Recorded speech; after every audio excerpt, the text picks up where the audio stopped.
Hey folks, here MoxZ Gaming. I've got the best characters F2P tier list and reroll guide for Browndust2. If you've been searching high and low for the most up-to-date best tier list, you've come to the right place. This guide is perfect for both seasoned players and beginners to the game. Don't forget to like and subscribe as we delve into today's video content. So in particular, the tier list only include 5-star characters. When evaluating characters, I prioritize those with versatile skills, excellent role-based abilities, and unique capabilities. Our focus is on characters that are easy to use in any team or battle situation. Each costume in the game has its own unique skill that can be used during battles by consuming SP. The cooldown time for each costume is separate, allowing you to use more skills if you have multiple costumes. You can also switch costumes during combat to adapt to different situations. Well, let's talk about S tier first. Lathel is a fire character with a range of 1 space, targeting the very front position. Lathel is one of the few characters in Browndust with 4 unique costumes. I highly recommend investing in this character. Here are her costumes and abilities. Costume 1 costs 4 SP, 5 turn cooldown, increases ATK by 50% at the cost of 5% of current HP for 2 turns, attacks 2 times, dealing 27 physical DMG based on 100% of ATK. Costume 2 costs 5 SP, 5 turn cooldown, increases ATK by 50% at the cost of 4% of current HP for 2 turns, attacks 3 times, dealing 9 physical DMG based on 35% of ATK. Costume 3 costs 4 SP, 5 turn cooldown, creates an energy guard equal to 100% of max HP for 4 turns, reduces incoming physical DMG by 50%. Costume 2 costs 5 SP, 5 turn cooldown, increases ATK by 50% at the cost of 4% of current HP for 2 turns, attacks 3 times, dealing 9 physical DMG based on 35% of ATK. Costume 3 costs 4 SP, 5 turn cooldown, creates an energy guard equal to 100% of max HP for 4 turns, reduces incoming physical DMG by 50%. Costume 4 costs 4 SP, 5 turn cooldown, increases ATK by 50% at the cost of 10% of current HP for 2 turns, deals 81 physical DMG based on 300% of ATK. Justia is a character with light elemental properties. Her attack range is 1 space. Justia, just like in Browndust, there are only a few characters who have the privilege of having 4 unique costumes. I strongly recommend investing in this character, and she targets the enemy in the very front. Let's go over her different costumes. Costume 1, it costs 5 SP to use, with a cooldown of 5 turns. Justia is a character with light elemental properties. Her attack range is 1 space. Justia, just like in Browndust, there are only a few characters who have the privilege of having 4 unique costumes. I strongly recommend investing in this character, and she targets the enemy in the very front. Let's go over her different costumes. Costume 1, it costs 5 SP to use, with a cooldown of 5 turns. When activated, she attacks the enemy in the very front 3 times. Each attack deals 14 true physical DMG based on 40% of her ATK. Costume 2 costs 4 SP, and the cooldown is also 5 turns. When used, she deals 66 true physical DMG based on 185% of her ATK to the enemy in the very front. Costume 3 with a cost of 5 SP and a cooldown of 5 turns. This costume reduces incoming damage by 35% for 2 turns. Additionally, it consumes 10% of the enemy's current HP, healing Justia for 100% of the consumed HP. The effect applies to the enemy in the very front. Costume 4 costs 5 SP and has a cooldown of 5 turns. When activated, Justia attacks the enemy in the very front 3 times. Each attack deals 18 true physical DMG based on 50% of her ATK. Scheherazade is a water element character with a range of 1 space, targeting the very front enemy. Scheherazade's main role is to apply debuffs, and when paired with Alec, it creates a perfect synergy. Here are her costumes. Costume 1 costs 5 SP, cooldown of 5 turns. Attacks the very front enemy 3 times, dealing 15 magic damage based on 40% of magic ATK. Removes the target's buff effect. Costume 2 costs 7 SP, cooldown of 5 turns, attacks the very front enemy 5 times, dealing 4 magic damage based on 12% of magic ATK. Removes the target's buff effect. Costume 3 costs 5 SP, cooldown of 5 turns.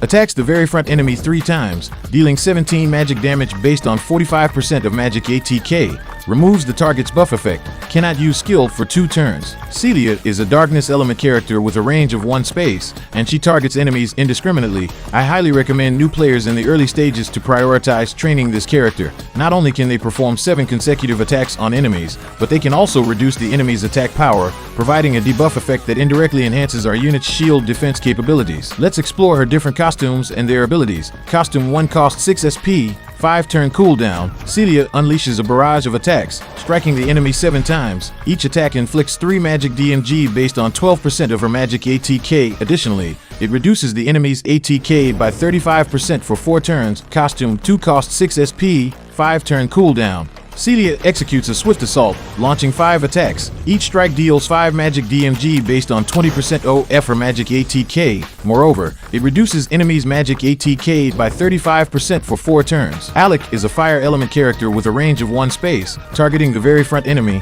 I highly recommend focusing on cultivating the Consume 1 skill. As the main DPS output in Browndust2, Alec can deal damage equivalent to 200% of the target's attack power, inflicting 84 points of true physical damage when targeting a single enemy. Let's delve into his different costumes and their abilities. Costume 1 costs 5 SP, 5-turn cooldown. Alec unleashes a powerful attack, dealing 84 true physical DMG based on 200% of his ATK to the target. Costume 2 costs 5 SP, 5-turn cooldown. Alec performs a swift assault, attacking the enemy 3 times.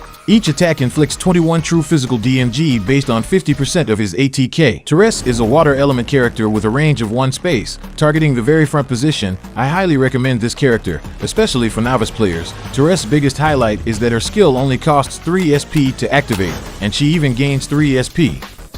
She can attack the enemy's front position, dealing 1 point of physical damage and pushing them back by 2 squares. Let's take a closer look at her unique skill. When activated, it costs 3 SP and has a cooldown of 3 turns. Therese gains 3 SP and performs an attack on the very front enemy. Her attack deals 1 physical DMG and knocks the target back 2 squares to the backside. Additionally, the knockback target inflicts 50% of their max HP as physical DMG to the impacted target. Furthermore, Therese deals 6 physical DMG based on 50% of her ATK every turn for a total of 6 turns. Gray has a special costume with unique abilities. Gray possesses an indirect damage buff. After dealing physical damage, they will also receive 125% of their ATK as damage every turn for 4 turns. Let's take a closer look. Costume 1 costs 4 SP, 5-turn cooldown. Gray attacks 3 times, with each attack dealing 11 physical DMG based on 35% of ATK.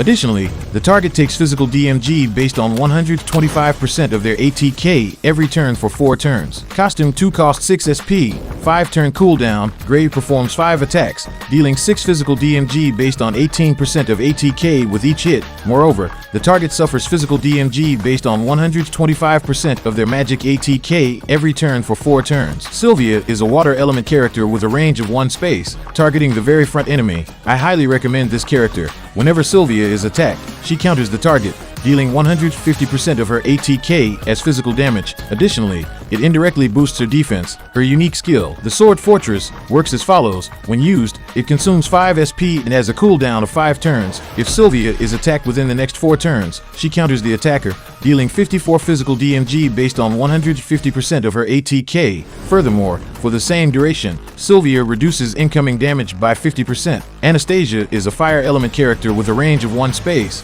and she specifically targets the enemy in the very front position. Let's delve into her different costumes and their abilities. Costume 1 costs 6 SP, 5-turn cooldown. Anastasia activates her first costume, granting her a significant boost in critical damage by 100% for 1 turn. She launches 3 attacks, with each strike dealing 13 physical DMG based on 35% of her ATK. Costume 2 costs 5 SP, 5-turn cooldown. With her second costume activated, Anastasia further enhances her critical damage by 100% for 1 turn. She performs a rapid assault, unleashing 5 attacks. Each hit inflicts 9 physical DMG based on 25% of her ATK. The SP cost of skill 2 has been reduced by 1, and it releases 5 attacks while continuously increasing damage. For novice players, if you happen to obtain this character, I highly recommend focusing on developing them. Lekles is a wind element tank character who operates at a range of 1 space, specifically targeting the enemy in the very front position. Costume 1 costs 7 SP, 5-turn cooldown. By utilizing her first costume, Lekles gains a defensive advantage by reducing incoming damage by 35% for 2 turns. Additionally,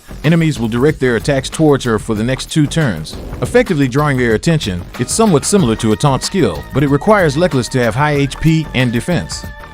This character is suitable for clearing stages efficiently. Costume 2 costs 6 SP, 5 turn cooldown. With her second costume activated, Reckless focuses on offense. She executes a series of 5 attacks, each strike inflicting 4 physical DMG based on 20% of her ATK. Furthermore, she diminishes the target's def by 35% for 2 turns. This skill focuses on offense and debuffing, which is a significant contrast to the tank skill of Costume 1, especially in battles. Being able to switch between skills makes it more preferable to prioritize training this character in the early stages. And then, let's talk about a tier. Eclipse is a darkness element character with a range of 1 space, targeting the skip position. Eclipse, as a hybrid healer and attacker, has a unique advantage. Although her healing targets herself, her greatest strength lies in the fact that after using her first skill, she reduces her SP cost by 3 every turn for the next 4 turns. Let's take a look at her unique skill. When activated, it consumes 5 SP and has a cooldown of 5 turns. Eclipse performs a healing action, restoring 15 HP based on 12% of her max HP. Additionally,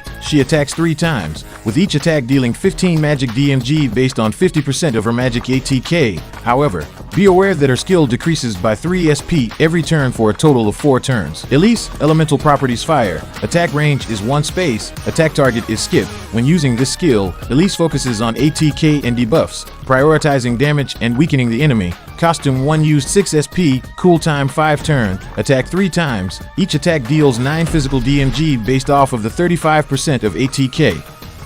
Decrease magic resist by 35% for 4 turns. Costume 2 used 4 SP, cool time 5 turn, acquire 3 SP, deal 40 physical DMG based off of the 150% of ATK. The biggest feature of this skill is that it not only deals high physical damage, but also grants SP upon activation, effectively costing only 1 SP. It's definitely worth pulling for and investing in this costume for its powerful effects. Helena, elemental properties light.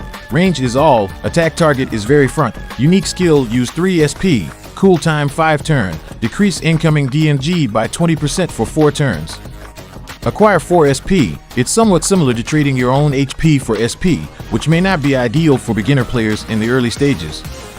Therefore, I wouldn't recommend focusing too much on developing this character. Eleanor, elemental darkness, attack range is 1 space, attack target is very front. Unique skill used 4 SP, cool time 5 turn, very front, attack 3 times. Each attack deals 19 physical DMG based off of the 55% of ATK. Remove the target's buff effect. The major highlight of this character is the low SP cost of their skill, requiring only 4 points. This allows them to create more opportunities for other allies to use their skills. Additionally, while attacking enemies, they have the ability to completely remove enemy buffs with a 100% success rate. Rubia is a fire element character with a range of 1 space, targeting the very front enemy. Let's delve into her unique skill. The skill costs 5 SP and has a cooldown of 5 turns. Rubia attacks the target 3 times, with each attack dealing 7 physical DMG based on 20% of her ATK. Additionally, for the next 3 turns, the target suffers 27 physical DMG based on 75% of Rubia's ATK. Ro is a character with the elemental property of darkness. Her attack range is limited to 1 space, targeting the very front position. Let's take a closer look at her different costumes and their abilities. Costume 1 costs 3 SP,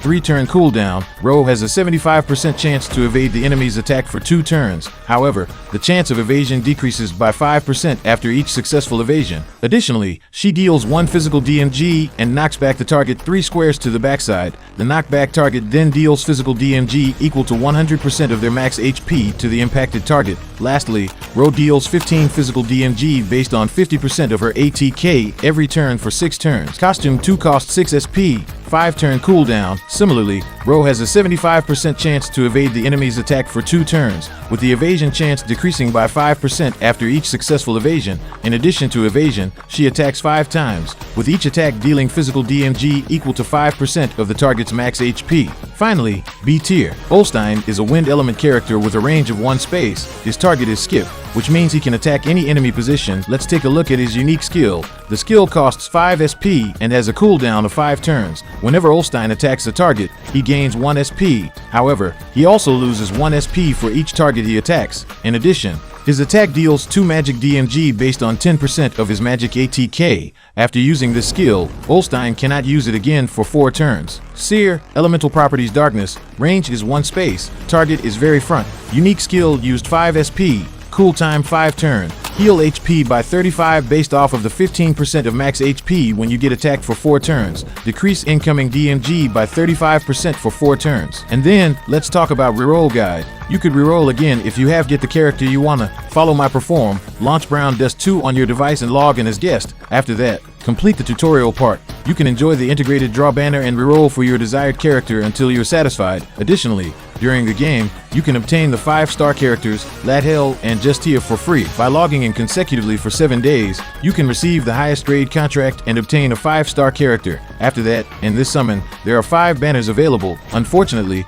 there is no pity system in place. One of the banners is the integrated draw, where you can try your luck. If the probability-based banner doesn't have the character you desire, you can choose the integrated draw instead. I recommend you is to save your diamonds and use them during the probability of banner. If you manage to get the character you want, you can bind an account. If you are unsatisfied with the gacha result, tap settings, delete your game data and reroll again. For custom gacha rate, 5-star rate is 1.5%, 4-star rate is 4%, 3-star rate is 24%. Get easy-to-use skills and easy-to-use characters so that you can progress even in the early stages of the game. The above Browndust2 F2P tier list represents the viewpoint of Mox Gaming. While I recommend choosing characters from the S tier, it's important to play with the ones you feel comfortable with. This allows you to explore new options and become proficient in every character in Browndust2. I've provided timestamps in the description. Don't forget to follow, like, and share. Thank you for watching this video, and see you in the next one.